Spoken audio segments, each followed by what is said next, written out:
So I talked yesterday about the importance of listening, of remembering that we have two ears and one mouth, that if we ask good questions, we get someone to talk and open up, whether it's a customer or a colleague, maybe even a family member, a child, even a spouse. We can do these things. We build rapport with them.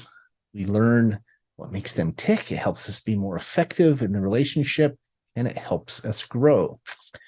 None of that works, though, if it's just manipulative.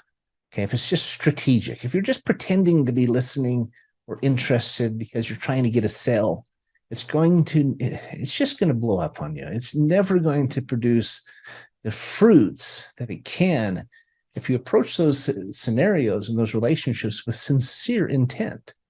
If you're truly interested in someone, you'd be amazed at how it takes each of those three, the rapport building and the insights that you gain, the learning curve. It takes them and puts them on steroids.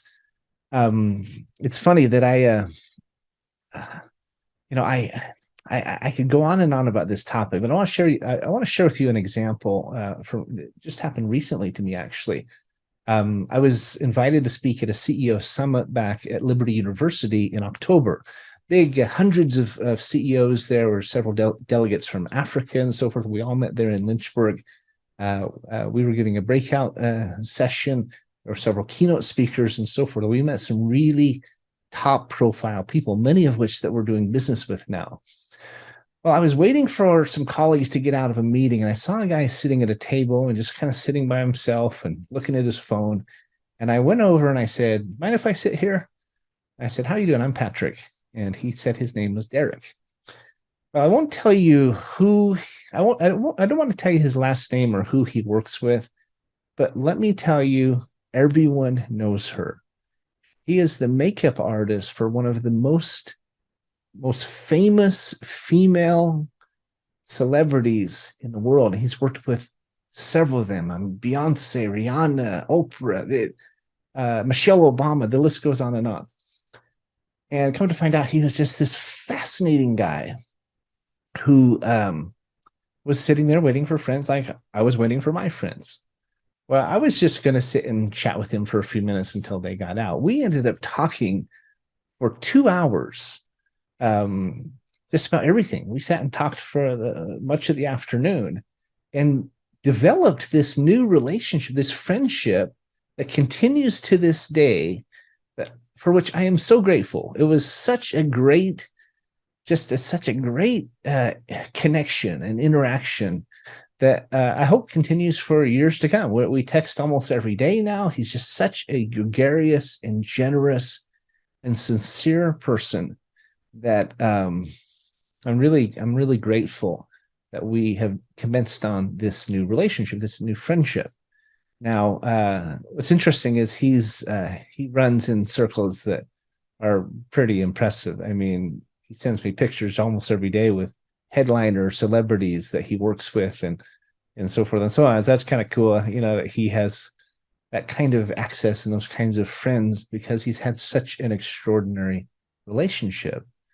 But what I most appreciate about this new friend of mine is that he is the most sincere, most genuine, and most interested person that I remember meeting in the last several years.